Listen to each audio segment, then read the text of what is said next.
C'est une bien étrange et mystérieuse affaire que nous vous contons ici aujourd'hui.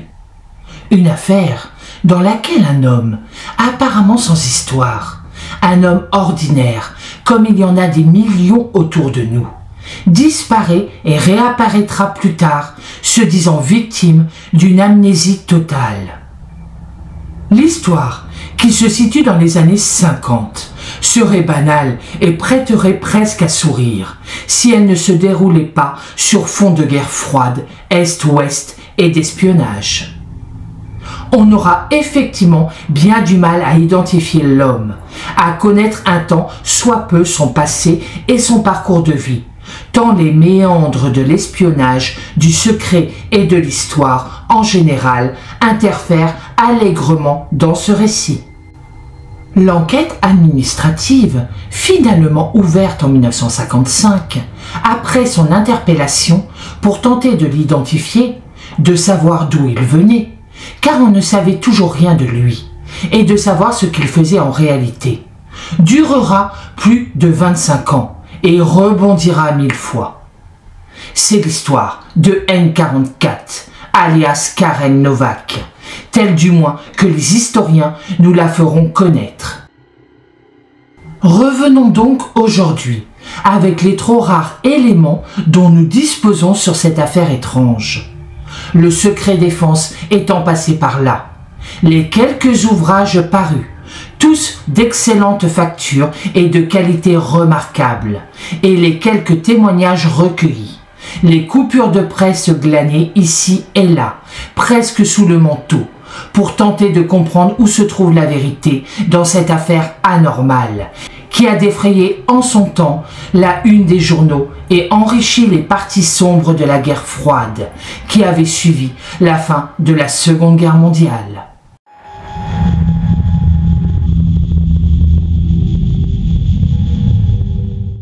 Les faits que nous étudions aujourd'hui se situent en 1955, en Tchécoslovaquie.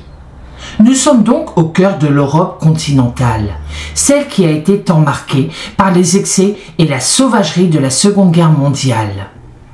Précisons que la Tchécoslovaquie a été créée de toutes parts, par regroupement de plusieurs régions comme la Sudète, les Bohèmes, la Silésie, après l'effondrement de l'Empire austro-hongrois à la fin de la Première Guerre mondiale. Cette décision a de fait vite uni le mouvement d'indépendance tchèque à la Slovaquie, alors nation préexistante au sein d'un État forcément multitechnique et comprenant non seulement des Tchèques et des Slovaques, mais aussi des Allemands, des Hongrois et des Ruthènes, entre autres.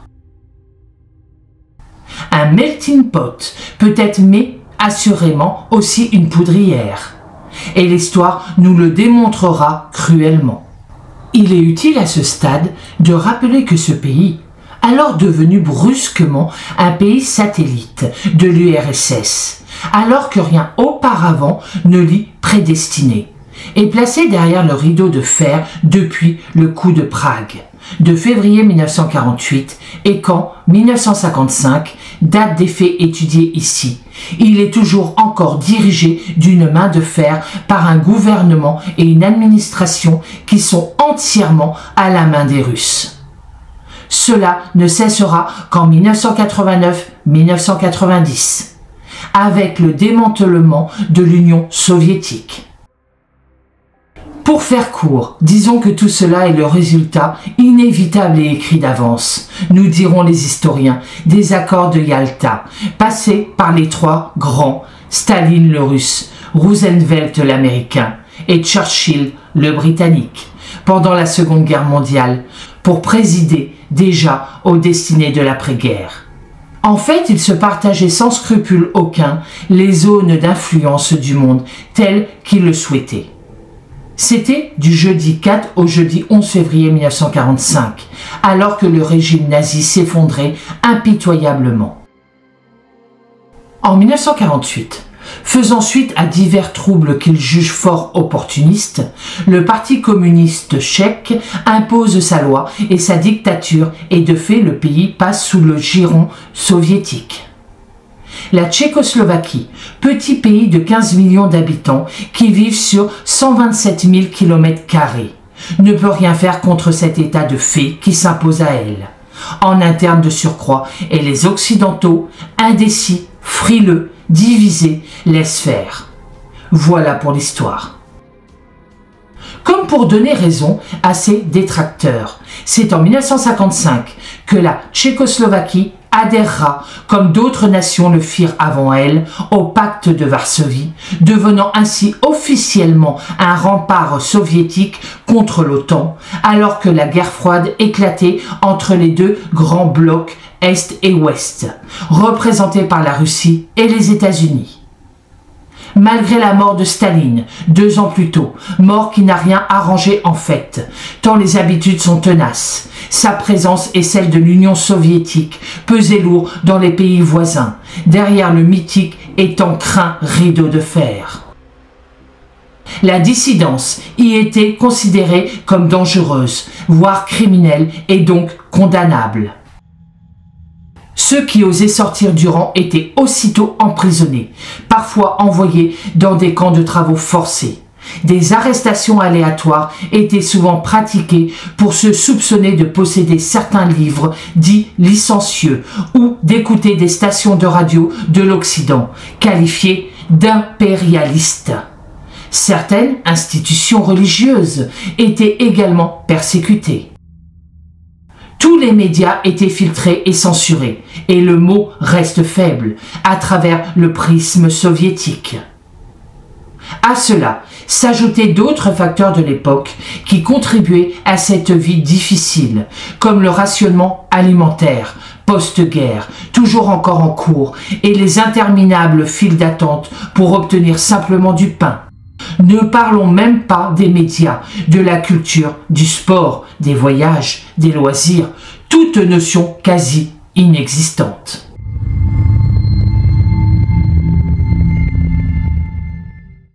Nous sommes le vendredi 24 juin 1955, à la frontière entre la République tchèque et la Pologne, non loin de la ville d'Oraczka, Polhora, l'un des passages les plus septentrionaux du pays. Même si nous sommes en altitude, à 680 mètres tout de même, la belle saison est enfin là, après un hiver très rude et froid. Les agents d'une patrouille de la Sûreté d'État, en charge du contrôle des frontières tchèques, tatillons, méticuleux, zélés, procèdent à l'interpellation et à l'arrestation d'un homme inconnu d'eux, et dépourvu de pièces d'identité.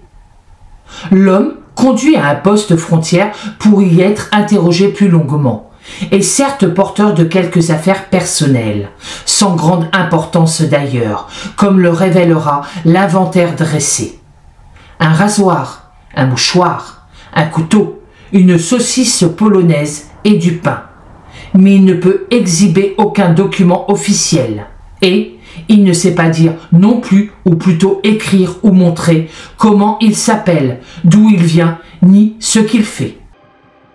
C'est embêtant dans un pays où tout est protocolisé, régulé, ordonné avec un soin qui confine un excès à la maniaquerie. Déjà qu'on y est suspect quand on n'a rien à se reprocher, alors là, c'est carrément fou. En effet, on va vite voir et comprendre que la vie en Tchécoslovaquie était alors en tout point similaire à celle de l'Union soviétique.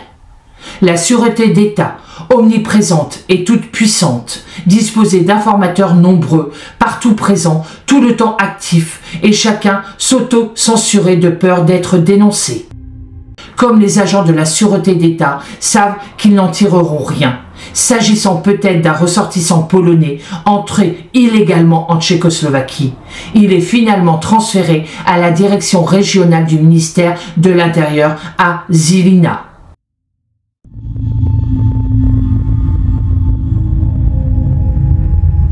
Aux agents qui l'ont interpellé, l'homme prétend, avec force gestes et quelques écrits, être sourd, muet et souffrir de grosses pertes de mémoire partielle depuis des temps immémoriaux. Forcément, il ne peut dire quand cela a vraiment commencé. Nous sommes donc au tout début de l'énigme. lors de cet interrogatoire interminable et passé dans des conditions que l'on devine très compliquées. L'homme affirmera souffrir d'une perte partielle de mémoire, entraînant la perte de nombreux détails quant à sa vie personnelle.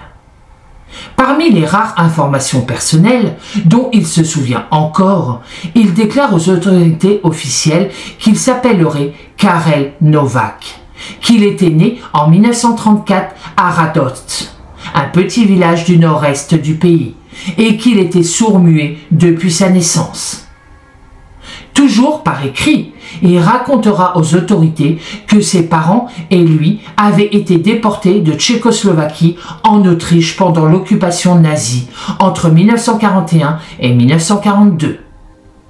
Là, se souvient-il, car il a été marqué, il fut brutalement séparé de ses parents, sans jamais les retrouver plus tard. Il fut ensuite hébergé pendant un temps qu'il ne peut définir dans un établissement pour sourds à Graz, toujours en Autriche, où il reçut sa seule éducation formelle.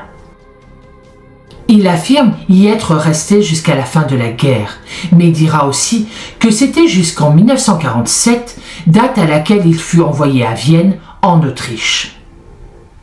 Peu après, sans doute en 1948, il affirmera avoir été rapatrié en Tchécoslovaquie, où il menait depuis une vie nomade, sans argent, sans travail, sans domicile. Il dit avoir travaillé un temps dans un restaurant, logé dans une gare, mais ne peut situer les lieux avec précision. Il donne quand même quelques noms. Il a aussi cueilli des champignons et vécu dans les grandes forêts du pays. Prolixe, il affirmera encore avoir fait des petits boulots ici et là pour se nourrir et se loger, et avoir appris le tchèque et le slovaque pendant cette période, qu'il comprenait bien sûr de mieux en mieux en lisant sur les lèvres et la communiquant par écrit. Puis ce fut son arrestation par les agents de la sécurité publique tout près de la frontière polonaise en ce vendredi 24 juin 1955. Cela, il s'en rappelle bien. Voilà bien du travail de vérification à entreprendre pour les agents de la sûreté tchèque. Il faut recenser les lieux de passage déclarés, tenter de localiser les administrations, les commerces, les personnes, les actions entreprises, ressortir les archives de la guerre pendant les années 41-42. Il y a des semaines, peut-être des mois de travail en perspective. L'heure est forte et on sait par avance qu'il s'agissait là de gens scrupuleux, têtus, méticuleux et qui, rien ne pouvait échapper, ne sont pas couronnés de succès.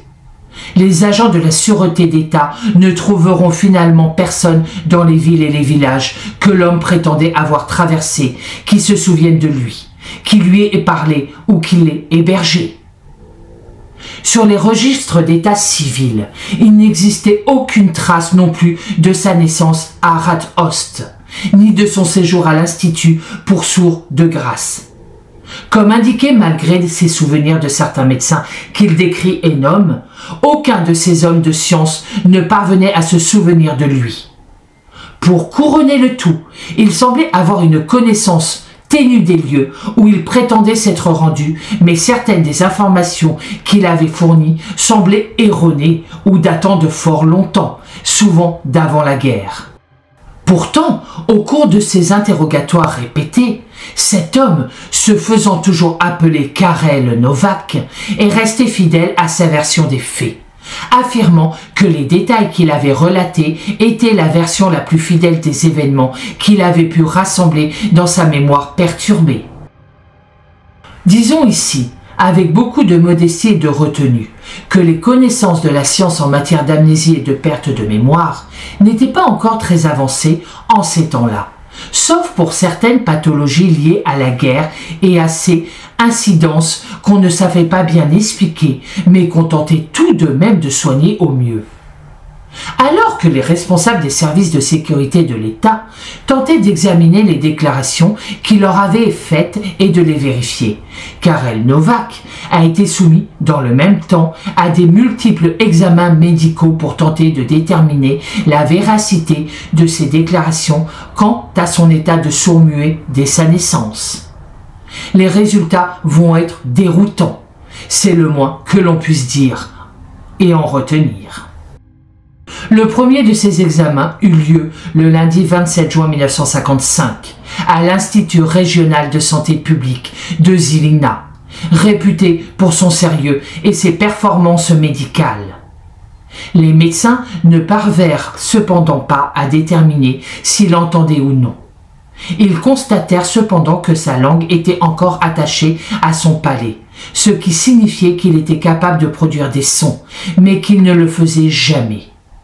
Ils s'interrogèrent quant au fait qu'il puisse simuler sa maladie, mais ils furent tout aussi incapables d'expliquer comment il avait pu maîtriser grammaticalement deux nouvelles langues, alors qu'il était sourd depuis l'enfance et, selon lui, depuis la naissance.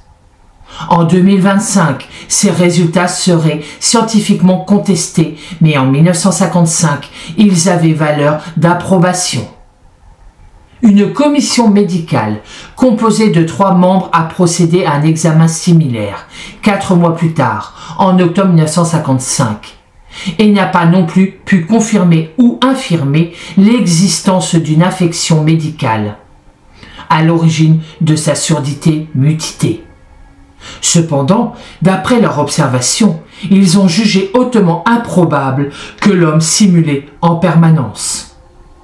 Cette analyse a également révélé qu'il était peu probable qu'il ait pu maîtriser parfaitement 2 langues étrangères à l'âge adulte sans apport auditif ni aucune verbalisation.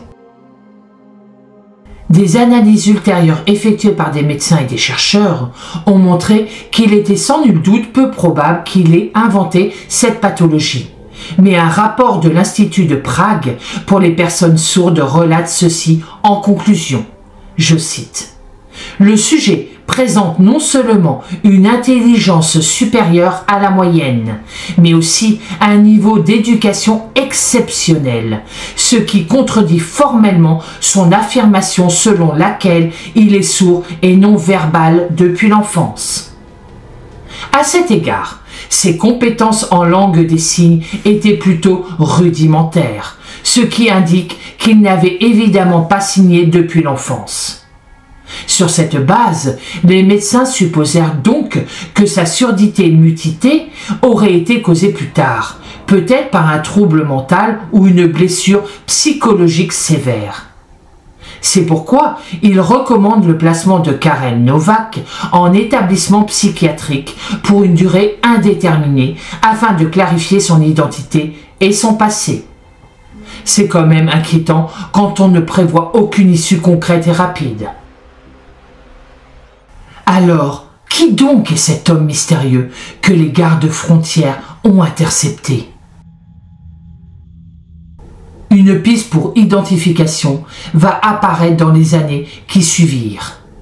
Une femme, sourde-muette elle aussi, affirmera reconnaître le jeune homme détenu, attestant qu'ils avaient tous deux séjourné à l'Institut pour sourds de Kreminka entre 1942 et 1944, le décrivant comme pouvant être un ressortissant allemand.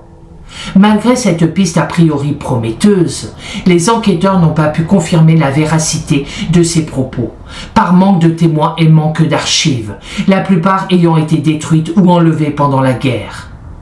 Les enquêteurs sont donc revenus à leur point de départ en juin 1955. D'autres témoins entendus avec soin prétendaient reconnaître l'homme se faisant appeler Karel Novák. L'un d'eux affirmait l'avoir vu à plusieurs reprises au camp de réfugiés à Valka, près de Nuremberg, entre 1951 et 1954, fréquentant souvent les bureaux du CIC américain, en fait une agence de contre-espionnage de l'armée américaine en Europe. Un autre l'identifiera sur une photographie comme étant bien le nommé Karel Novák, affirmant l'avoir rencontré au camp de réfugiés de Wels, en Autriche, en avril 1952. Il dit que le garçon présentait des brûlures aux 2 avant-bras, nécessitant l'utilisation de bandages à l'époque. Étonnamment, Karel Novák a bien des cicatrices sur les 2 avant-bras, mais interrogé à ce sujet, il affirme qu'elles ne provenaient pas de brûlures, mais d'une mauvaise chute qu'il avait faite des années auparavant. C'est du moins sa version, invérifiable en l'état. La suspicion tchèque se renforce de jour en jour. A-t-il été ou est-il toujours un espion infiltré? Malgré les accusations qui corroborent tout cet état de fait, Karel Novák nie avoir jamais été dans ces endroits et nie toute approche ou implication étrangère. Mais on a du mal, là-bas, à le croire sur parole. Le vendredi 23 décembre 1955, veille de Noël, les poursuites pénales contre lui furent finalement abandonnées. Si les autorités tchèques n'avaient pas pu confirmer l'identité de Karel Novák, elles n'avaient trouvé jusqu'alors aucune preuve tangible qu'il aurait menti ou simulé son état de santé. Leurs forts soupçons n'ayant permis d'établir aucun acte répréhensible, Karel Novák fut libéré, et c'est heureux dans ce pays à forte menée autoritaire. Les autorités lui fournirent même des vêtements et une petite allocation pour lui permettre de se remettre sur pied. Était-ce spontané et désintéressé ou était-ce une stratégie pour mieux le suivre à la trace? L'histoire nous le dira très vite, car si Karel Novák a pu obtenir sans difficulté un emploi d'ouvrier, il devait néanmoins se présenter quotidiennement au bureau de sécurité local. La Sûreté d'État a bel et bien poursuivi, cette fois-ci en secret, son enquête sur l'identité et les origines de cet homme. Le doute a parlé. Toujours sous contrôle étroit des autorités de l'État tchèque, Karel Novák tenta en 1956 de commencer une nouvelle vie en Tchécoslovaquie. Dès février 1956, il entreprend un marathon administratif pour se voir délivrer enfin des papiers d'identité et, ce faisant, de devenir citoyen officiel du pays où il résidait désormais, pays où il prétendait être né des décennies auparavant, malgré l'absence de preuves concrètes. Il affirmait auprès des autorités qu'il souhaitait vivre en tant qu'être humain. Bien qu'incapable de fournir les informations demandées par les autorités, Karel Novák obtint au final une carte d'identité, temporaire tout de même, en avril 1956, de la part de la Direction générale de la sécurité publique. Là aussi, était-ce totalement désintéressé et généreux, ou, au contraire, un fil à la patte? Il continua en tout cas à travailler comme ouvrier pour l'entreprise de construction Penstive au sein d'une équipe de terrassiers et de manipuleurs de béton. Tout semblait aller au mieux pour lui, parfaitement intégré dans le monde du travail. Mais nous allons voir que non.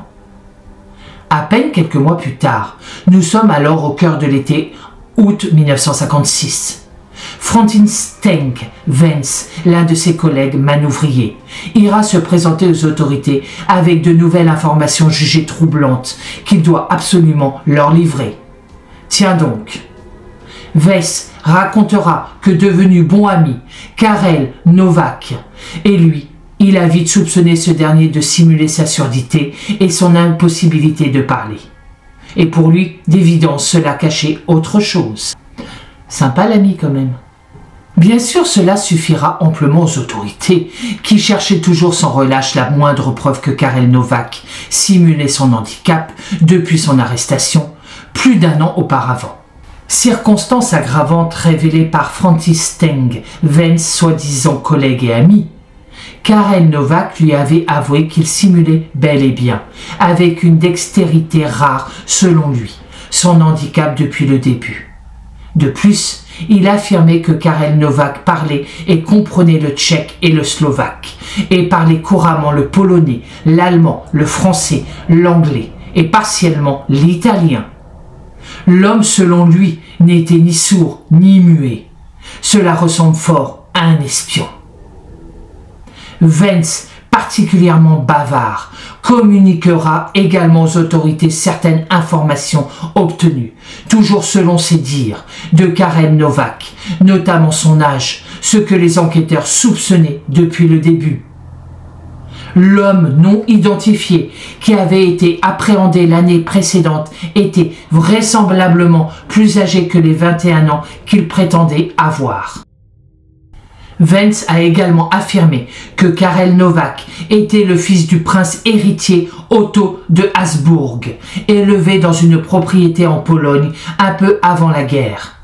Déporté en Union soviétique, il se serait enfui en Pologne, où il n'avait pas trouvé de travail et a survécu grâce au marché noir avant de rejoindre les services de l'État polonais, où il aurait vite gravi les échelons de l'armée polonaise avant que, finalement, une part sombre de son passé criminel ne soit révélée, le poussant à fuir très vite vers la Tchécoslovaquie, où il a été capturé à la frontière en juin 1955.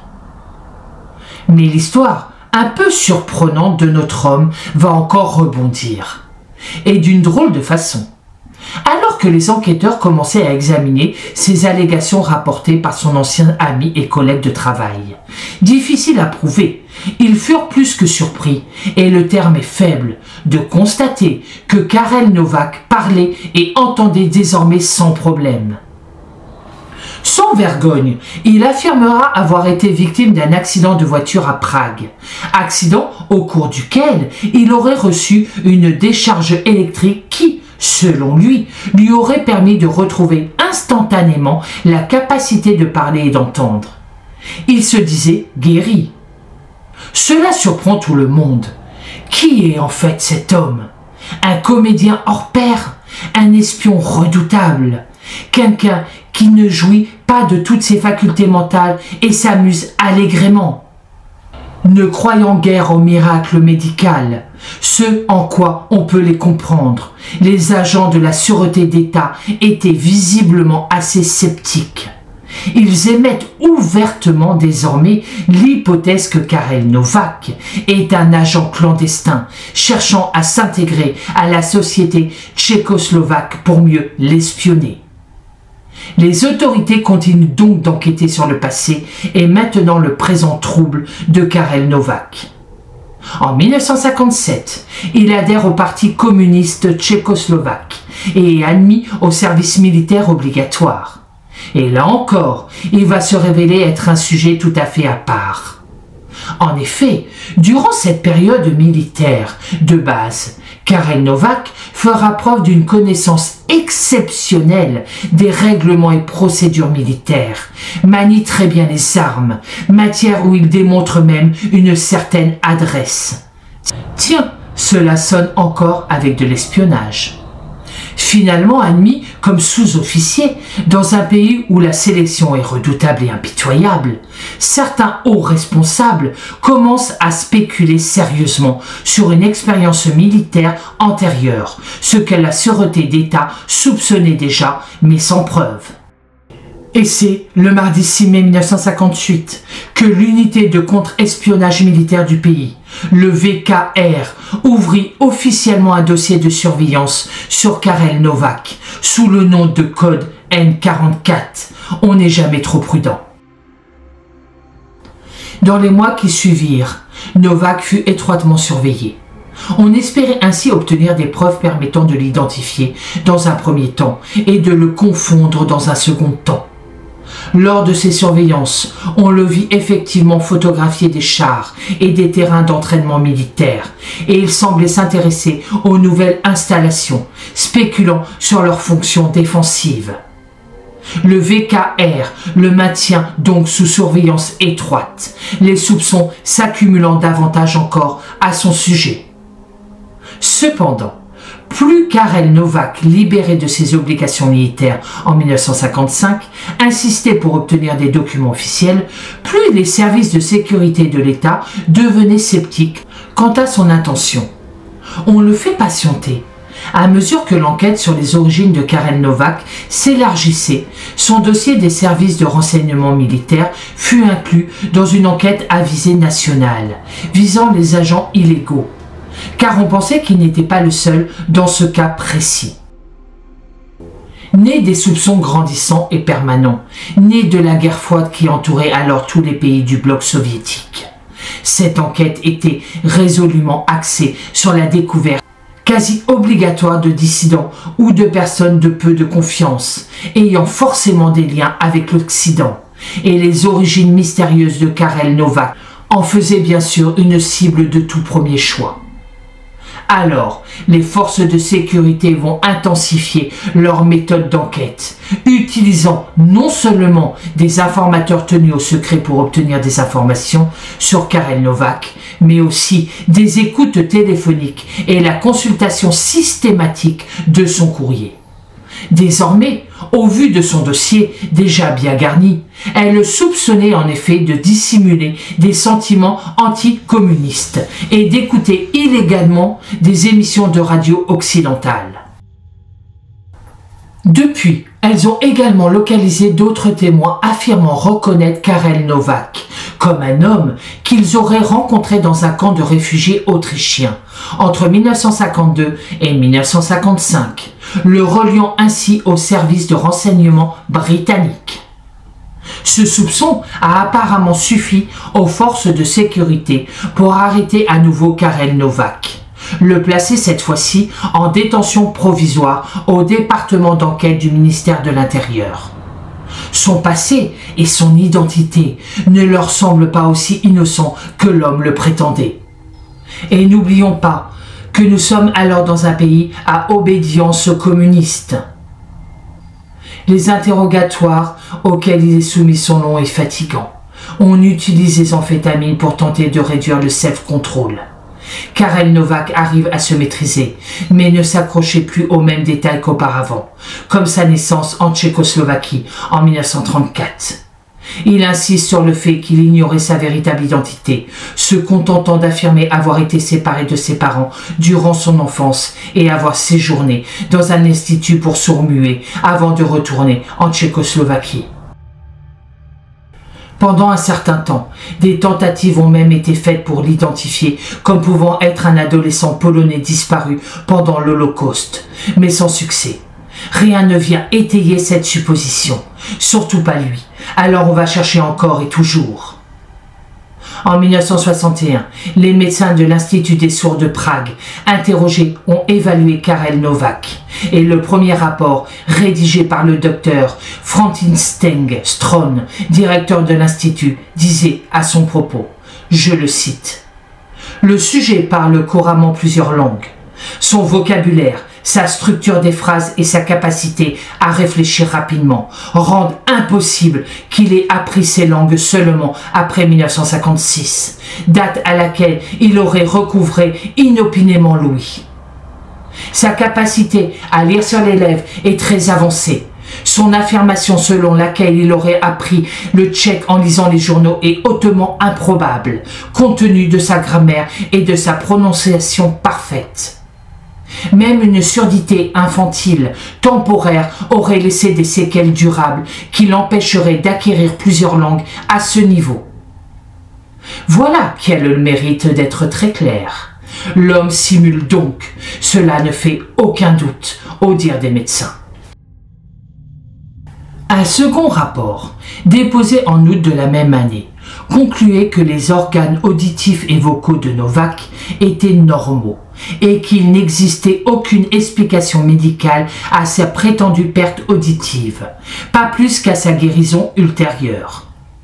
Ils avançaient l'hypothèse que ces affirmations de surdité et de mutisme étaient toutes deux des inventions dès le départ. Ce rapport concluait également qu'il avait probablement entre 27 et 33 ans, soit un peu plus que ceux qu'il avait déclarés lors de sa première arrestation par les autorités en 1955.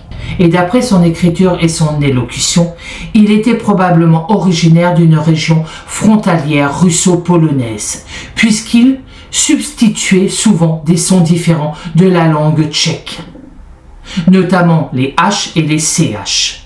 Lors des examens médicaux et psychologiques, les médecins n'ont décelé aucun signe de maladie mentale ni de perte de mémoire. Le second rapport confirme donc en tout point le premier.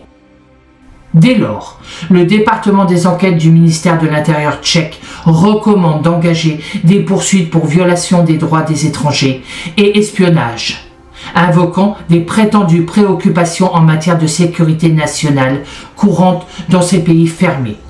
Un procès à huis clos se tient en mai et juin 1962 et l'homme se faisant appeler Karel Novak a été reconnu coupable des deux chefs d'accusation. Il a été condamné à 12 ans de prison.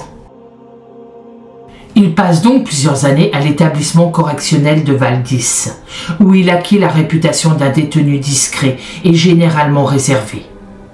Il ne s'attirait aucun ennui et se montrait coopératif avec le personnel et les autres détenus.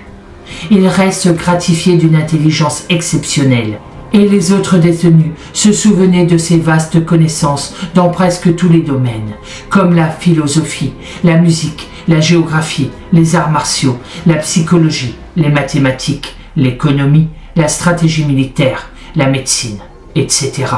Il connaissait probablement tout et avait sans doute des opinions bien arrêtées sur tous ces sujets. Décidément, l'homme est étrange. Mais on note aussi que Karel Novák était un gros fumeur, amateur de café et de thé, qu'il passait le plus quart de son temps à lire ou à jouer aux échecs, qu'il nourrissait une profonde aversion pour les Américains, les Allemands et les prêtres. Depuis la guerre, affirma-t-il. Certains pensaient qu'il était d'origine juive en raison de sa sensibilité à l'antisémitisme. D'autres pensaient qu'il avait peut-être été impliqué dans les jeunesses hitlériennes, dans son enfance, en raison de sa connaissance de la grammaire allemande et de ses sports allemands uniques, ainsi que de son expérience de la boxe et de ses souvenirs d'exercices scolaires, toute expérience que les autres détenus n'avaient jamais eue. Cependant, il faut se l'avouer, le tableau est trop parfait. Les surveillants puis les détenus qui le côtoyaient avaient du mal à distinguer la vérité de ce qu'il leur disait. La paranoïa croissante de Novák le rendait de plus en plus méfiant envers son entourage, car on le soupçonnait désormais d'avoir diffusé sciemment de fausses informations sur lui-même pour voir ce qui en sortirait et savoir à qui il pouvait faire confiance ou non. C'est en tout cas ce qui ressort d'un rapport rédigé par les responsables de la prison en octobre 1966, où il est noté, je cite, « Ces derniers temps, Karel Novák est devenu extrêmement méfiant et agité. Il a constamment l'impression d'être exploité et surveillé. Le moindre signe d'un détenu l'amène à s'interroger sur sa signification profonde. Si quelqu'un siffle, il suppose d'entrée que c'est intentionnel pour lui rappeler un moment précis de sa vie. Il scrute les conversations et analyse les informateurs potentiels, mais soupçonne tout le monde. Ces conversations restent toujours difficiles à vérifier, ce qui complique l'enquête. » Karel Novák se serait décrit ainsi à un détenu, je le cite. « Un lapin qui vit dans la forêt et qui ne sait rien et ne dit rien à personne. » On ne sait que penser de cette assertion troublante. Alors, en 1968, Karel Novák a déposé une requête officielle auprès des tribunaux tchécoslovaques pour un nouveau procès, maintenant ses déclarations initiales sur son passé et arguant que le premier verdict de culpabilité était entaché d'irrégularité. Il se retourne dès lors à sa vie plus paisible à Kladno et reprend son travail de chauffeur routier, comme si rien ne s'était passé.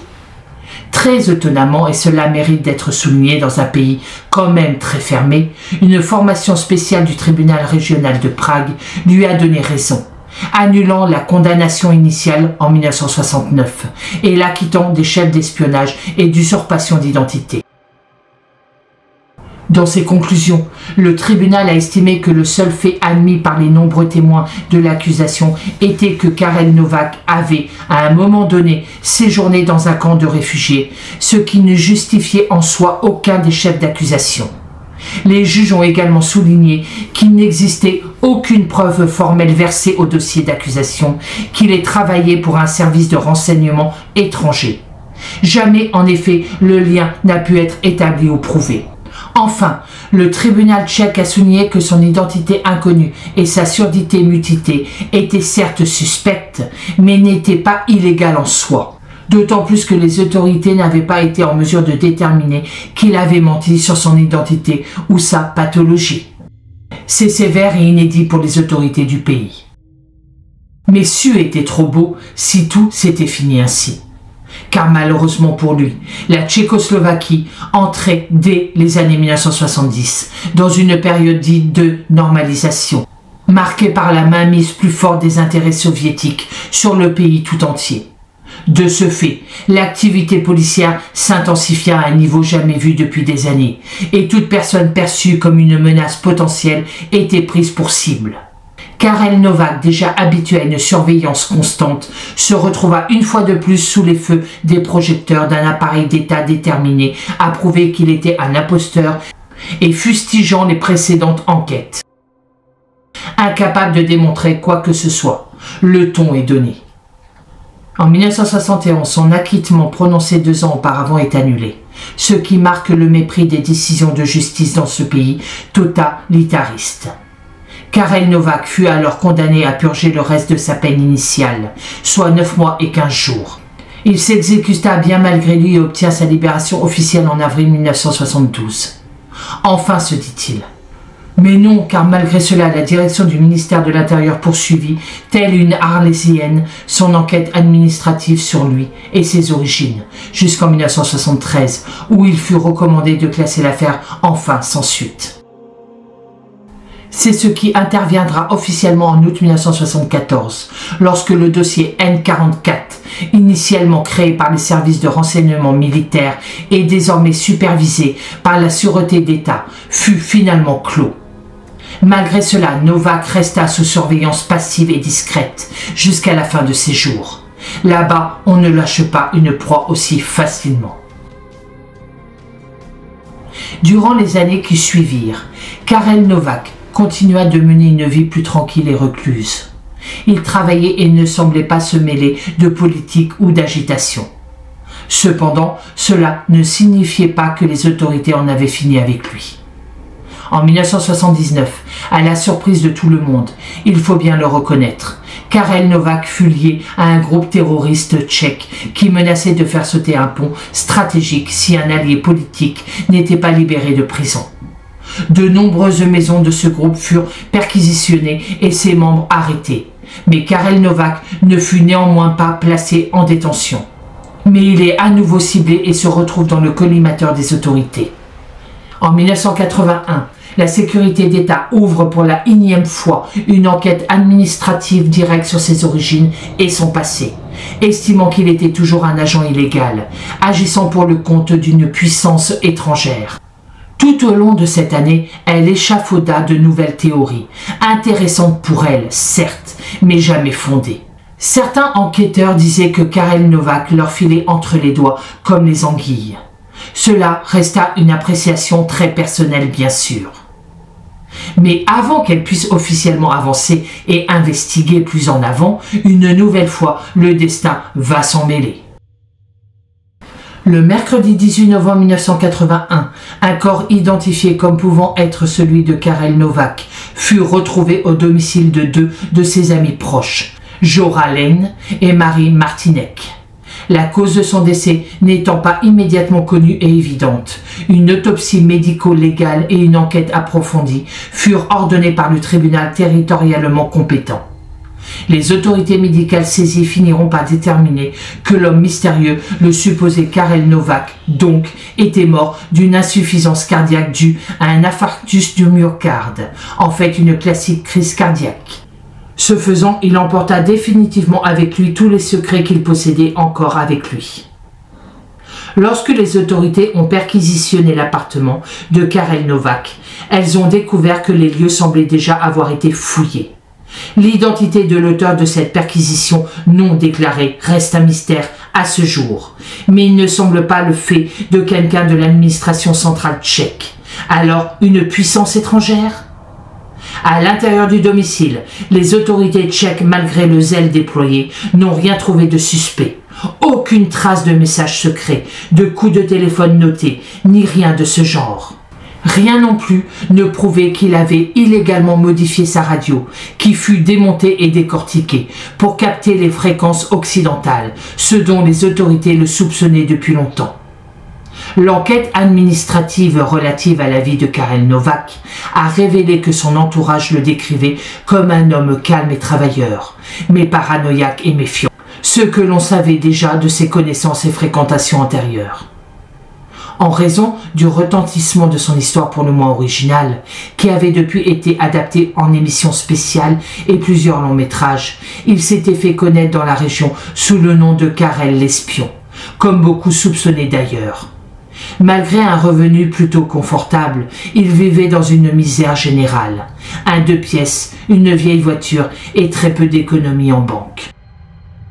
Un de ses amis a confié aux autorités enquêtrices que Karel Novak parlait rarement de son passé, mais qu'il avait fait des déclarations qui, selon lui, éclairent son enfance.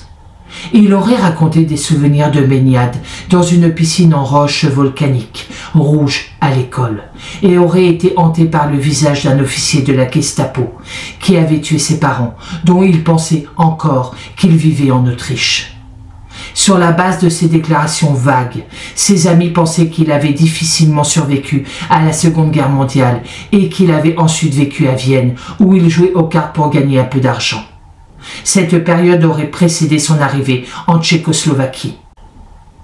En juillet 1982, un an après la mort de l'homme, un rapport final fut remis au bureau de la Sûreté d'État de Kladno, recommandant la clôture et l'archivage du dossier martien, ex-dossier N44, aussi nom de code attribué à Karel Novak l'année précédente. Dans cette recommandation, l'enquêteur responsable écrivait, presque comme un aveu de faiblesse et d'impuissance. Je le cite. « Aucune activité criminelle n'a été documentée. Malgré des enquêtes approfondies, successives, la véritable identité de Novak n'a jamais pu être établie. » Cette fois-ci, la page semblait tourner à jamais. Dans les années 1990, après l'éclatement de l'Union soviétique et le démantèlement de la Tchécoslovaquie en 2 nations distinctes, la République tchèque et la Slovaquie, les journalistes et autres partis intéressés ont commencé à essayer d'en savoir plus sur Karel Novak, cet inconnu qui, selon eux, avait été traqué inutilement par des enquêteurs totalitaires et jusqu'au boutistes pendant des décennies, ce qui avait conduit à une mort anticipée due au stress en 1981. Mais malgré leurs tentatives pour en savoir plus sur lui, on ne sait toujours pas qui était exactement Karel Novak, ni d'où il venait et ce qu'il faisait exactement dans sa vie. Bien qu'il ait fini par s'installer dans sa vie et par prendre ce nom, il subsiste néanmoins un doute quant à savoir si Karel Novak était son vrai nom, patronymique, ou si c'était simplement quelque chose qu'on lui avait dit dans le passé et qu'il avait acquis comme vrai. Alors, au bout du compte, était-il vraiment un agent des services secrets, probablement de l'Ouest, cherchant à se forger une identité pour nourrir une ambition grandiose ? Ou était-il simplement un homme ordinaire, un réfugié de guerre ou un traumatisé espérant trouver un semblant de paix dans sa nouvelle vie? À ce propos, je ne peux que citer l'homme lui-même qui a déclaré avec beaucoup de philosophie déjà lors d'une élocution psychologique en 1972. Je le cite. « Dans le premier cas, je suis un être rusé, un vendu au service de puissantes étrangères, et dans ce cas, je suis considéré comme normal. Dans le second cas, je suis un homme innocent, mais je ne peux pas être considéré comme normal. Dans les 2 cas, il n'y a aucune issue acceptable. » À ce jour, l'histoire de Karel Novak reste non résolue. Ajoutons jusqu'en 1975 un film d'espionnage plutôt réussi, intitulé « L'affaire du mort », sortait dans les salles tchécoslovaques. Il s'agissait d'un film d'espionnage centré sur un homme suspect, se présentant à la frontière du pays au milieu des années 1950, muni seulement d'un nom et de quelques effets personnels. Au cours de ce thriller d'espionnage assez classique, on allait de surprise en surprise. L'homme qui se prétendait sourd et muet ne l'était pas en réalité. Il s'agissait en fait d'un espion envoyé d'un autre pays pour semer la dissidence. Il avait passé des années à s'intégrer à la société tchécoslovaque et à nouer des relations. Cependant, le plus surprenant dans ce film est que son intrigue principale était tirée d'une histoire vraie et palpitante. À la sortie du film en 1975, le personnage central de cette histoire vraie était encore en vie Et le gouvernement tchécoslovaque avait alors passé 2 décennies à tenter de déterminer son identité. En vain, il emporta dans la tombe tous ses secrets. Alors pour vous, Karel Novák est-il un espion? Pour ma part, cette affaire m'a attristé, car si vraiment cet homme n'est pas un espion, toute sa vie a été un enfer. C'est normal qu'il soit devenu paranoïaque. Pour ma part, je vous souhaite une très bonne journée, je vous dis à bientôt dans une prochaine vidéo et surtout prenez soin de vous.